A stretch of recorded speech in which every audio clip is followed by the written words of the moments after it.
वो अनुभवी सीमा प्रहरी जिन्होंने सीमा सुरक्षा बल में कार्यरत रहते हुए अपना संपूर्ण जीवन राष्ट्र को समर्पित किया है।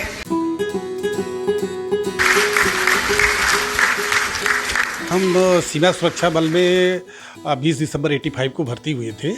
तब से लेके ये 39 साल का सफ़र था और ये सम्मान हमको मिला है हमारी अति उत्कृष्ट सेवा के लिए, सराहनीय सेवा के लिए। जब एकदम हमारे सामने आ गए और सामने आने से थोड़ा सा साइड से जब वो जाने लगे, आपने जो है ये ऑपरेशन सिंदूर हुआ, उसमें भी आपने देखा होगा कि शुरुआत उनकी जो है डीजीएमओ से ही हुई थी। हम लोग तो जो है कि एकदम बिल्कुल जो है ऑपरेशन सिंदूर में पूरा एक्शन में थे, लेकिन जब उनके डीजीएमओ का फ़ोन आया तो हमारे यहाँ से भी जो है उसी अनुसार काम किया गया और सीज फायर। फिर ये हम नहीं कह सकते कि कब कोई भी हैपनिंग हो जाए और उनको तुरंत उठ के वहाँ जाना पड़े। फिर जैसे अभी रेस्ट टाइम उनका है, तुरंत अगर कोई एक्शन होता है तो उनको तुरंत फिर डिप्लॉयमेंट उनका हो जाता है। तो इसलिए उनको टाइम नहीं मिलता और हमेशा जो है क्या कहते हैं ड्यूटी पर तैनात रहते हैं, लेकिन बहुत दिलखुश रहते हैं। अच्छा टाइम हमको मिला था। 6 साल हमको ब्लैक कैट कमांडो NSG में भी टाइम मिला काम करने का, मानेसर गुड़गांव में। उस टाइम हमको गृह मंत्री का अति उत्कृष्ट सेवा पदक मिला था और इस अति उत्कृष्ट सेवा पदक के पहले हमारे डायरेक्टर जनरल, NSG के डायरेक्टर जनरल द्वारा भी हमको DGCR मिला था और लास्ट में हमको जो है ये राष्ट्रपति मेरिटोरियस सर्विस से नवाजा गया है हमारी सराहनीय और अच्छी सर्विस के लिए।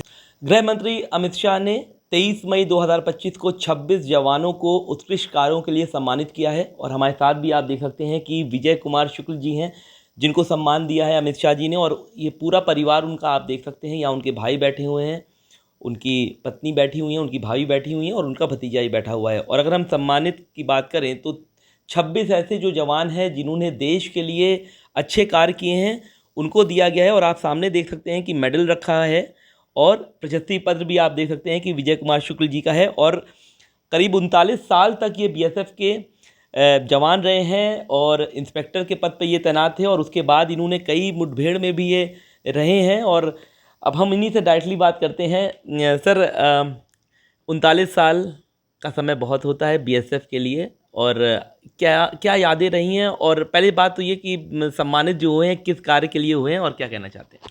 देखिए, हम सीमा सुरक्षा बल में 20 दिसंबर 85 को भर्ती हुए थे। तब से लेके ये 39 साल का सफ़र था और ये सम्मान हमको मिला है हमारी अति उत्कृष्ट सेवा के लिए, सराहनीय सेवा के लिए। और देश के विभिन्न भागों में जहाँ पर जो है hard area, extreme hard area, हम लोगों ने जहाँ पर जो है भेजा गया वहाँ पर हमने जॉब किया और उस दौरान काफ़ी चुनौतियों का सामना करना पड़ा।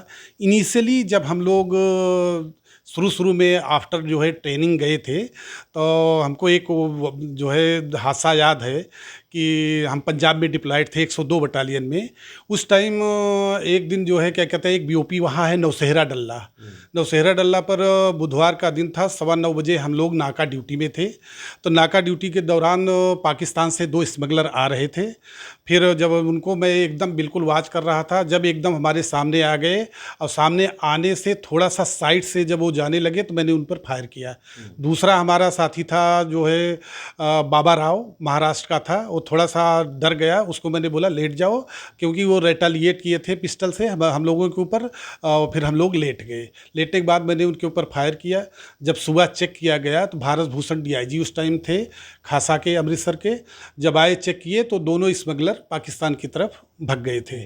वहाँ से हमारी जर्नी शुरू हुई थी और उस टाइम से लेके हम लोगों ने पीछे मुड़ के नहीं देखा। पाकिस्तान के विभिन्न बॉर्डरों पर, जैसे ये उसमें एक जो बहुत ही जो है सराहनीय बॉर्डर है जहाँ से इंडिया और पाकिस्तान का दोनों का मेल मिलाप होता है, अटारी बॉर्डर पे भी वहाँ भी पोस्टेड रहे हैं। और बाकी 102 बटालियन भिखीबिंद के विभिन्न पोस्टों पर भी रहे हैं। फिर वहाँ से ज़्यादा समय हमारा कश्मीर में बीता है, लगभग 16 साल तक। वो भी जो है पाकिस्तान का बॉर्डर ही था वहाँ। अगर हम बात करेंगे सर, पाकिस्तान हमेशा ही कुछ ना कुछ गतिविधि करता रहता है और भारत उसका जवाब भी देता है। तो कैसी आपकी वहाँ पर एक फीलिंग रहती थी कि कभी भी अटैक हो सकता है, कभी भी फायरिंग हो सकती है? कैसी नापाक हरकतें पाकिस्तान करता था? देखिए, जब सीज फायर हुआ था तो सीज फायर से तो हम लोग थोड़ा संतुष्ट हो गए थे कि ये तो जल्दी से दोनों देश जो है आपस में इनका सीज फायर हुआ है, फायर तो करेंगे नहीं। लेकिन पाकिस्तान अपनी हरकतों से बाज नहीं आता। जिस टाइम वो जो है क्या कहते हैं फायर शुरू कर देता है अननेसेसरी, बिना जो है क्या कहते हैं कोई वार्निंग, कुछ जब फायर शुरू हो जाता है तो उस टाइम हम लोग क्या करते हैं, रेटेलिएट करते हैं। और जब इतना डोमिनेट उनको कर देते हैं पाकिस्तान को कि बाद में वो लोग जो है स्वयं जो है क्या कहते हैं वहाँ से फ्लैग मीटिंग करके और जो है क्या कहते हैं बात करके कि अब जो है क्या बहुत ज़्यादा हो रहा है, हम लोग बहुत परेशान हैं, और फिर जो है वो घुटने टेक देते हैं। ये जो है क्या कहते हैं वहाँ का उनका हमेशा से रहा है। अभी लास्ट में आपने जो है ये ऑपरेशन सिंदूर हुआ, उसमें भी आपने देखा होगा कि शुरुआत उनकी जो है DGMO से ही हुई थी। हम लोग तो जो है कि एकदम बिल्कुल जो है ऑपरेशन सिंदूर में पूरा एक्शन में थे, लेकिन जब उनके DGMO का फ़ोन आया तो हमारे यहाँ से भी जो है उसी अनुसार काम किया गया और सीज फायर फिर जो है संपन्न हुआ। अच्छा, अगर हम ड्यूटी की बात करें तो बड़ी सख्त ड्यूटी होती है, और आप जब वहाँ पर ड्यूटी के समय भाई भूख प्यास या क्या चीज़ें आप लोगों को प्रोवाइड होती थी और किस तरीके से आप? देखिए, हम जो लोग हैं हम लोग सपोर्ट में थे। सपोर्ट मीन्स कि हम लोग ऑफिस का काम करते थे। जो जवान हमारे ड्यूटी देते हैं, एक बटालियन में लगभग 1235 जवान रहते हैं, वो लोग हमेशा बॉर्डर पर ही डिप्लॉयड रहते हैं। तो कुछ तो सपोर्ट में यहाँ से जो है स्टेशन हेडक्वार्टर है और स्टेशन में भी रखना पड़ता है, तो स्टेशन में रखना पड़ता है। रीजन बीइंग की जो वहाँ डिप्लॉयड हैं उनको ज़रूरत पड़ी तो सपोर्ट देना पड़ता है। तो यहाँ से सपोर्ट, राशन पानी सब कुछ, तो कहीं भी चाहे बांग्लादेश के बॉर्डर पर हो, पाकिस्तान के बॉर्डर पर हो, जवानों की ड्यूटी बहुत टफ होती है। 24 घंटे उनका डिप्लॉयमेंट रहता है, और जब थोड़ा सा रेस्ट टाइम मिलता है उसमें भी ये हम नहीं कह सकते कि कब कोई भी हैपनिंग हो जाए और उनको तुरंत उठ के वहाँ जाना पड़े। फिर जैसे अभी रेस्ट टाइम उनका है, तुरंत अगर कोई एक्शन होता है तो उनको तुरंत फिर डिप्लॉयमेंट उनका हो जाता है। तो इसलिए उनको टाइम नहीं मिलता और हमेशा जो है क्या कहते हैं ड्यूटी पर तैनात रहते हैं, लेकिन बहुत दिलखुश रहते हैं कि हम जो है क्या कहते हैं भारत माता की सेवा कर रहे हैं और अपने कर्तव्यों का अच्छी तरह निर्वहन करते हैं। इससे पहले भी आपको शायद अवार्ड मिला है? बिल्कुल, हमको जो है क्या कहते हैं अच्छा टाइम हमको मिला था। 6 साल हमको ब्लैक कैट कमांडो NSG में भी टाइम मिला काम करने का, मानेसर गुड़गांव में। उस टाइम हमको गृह मंत्री का अति उत्कृष्ट सेवा पदक मिला था, और इस अति उत्कृष्ट सेवा पदक के पहले हमारे डायरेक्टर जनरल, NSG के डायरेक्टर जनरल द्वारा भी हमको DGCR मिला था, और लास्ट में हमको जो है ये राष्ट्रपति मेरिटोरियस सर्विस से नवाजा गया है हमारी सराहनीय और अच्छी सर्विस के लिए। अच्छा सर, तो कितनी खुशी हो रही परिवार में? तो बहुत खुशी है। बहुत खुशी है। अब इससे ज़्यादा खुशी जो है मैं व्यक्त नहीं कर सकता, और बढ़िया जो है क्या कहते हैं लगा कि कुछ काफ़ी जो है गणमान्य सदस्यों के साथ जो है ये हमको जो है मेरिटोरियस सर्विस मिला है, और देश के माननीय जो है HM द्वारा, होम मिनिस्टर द्वारा उनके हाथों से जो है ये हमको सम्मान मिला राष्ट्रपति का। बहुत अच्छा लगा और काफ़ी प्रसन्नता है। घर वाले भी खुश हैं, समाज वाले भी खुश हैं, और सभी जो है अच्छी तरह से प्रसन्नचित हैं।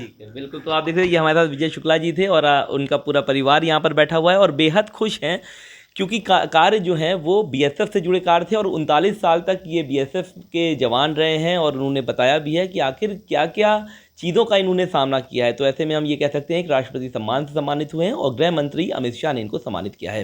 वीडियो जर्नलिस्ट रंजित उपाध्याय के साथ सैयद आखिर। हमसे जुड़े रहने के लिए हमारे YouTube चैनल को सब्सक्राइब करें और नई वीडियो की नोटिफिकेशन के लिए बेल आइकॉन को दबाएं।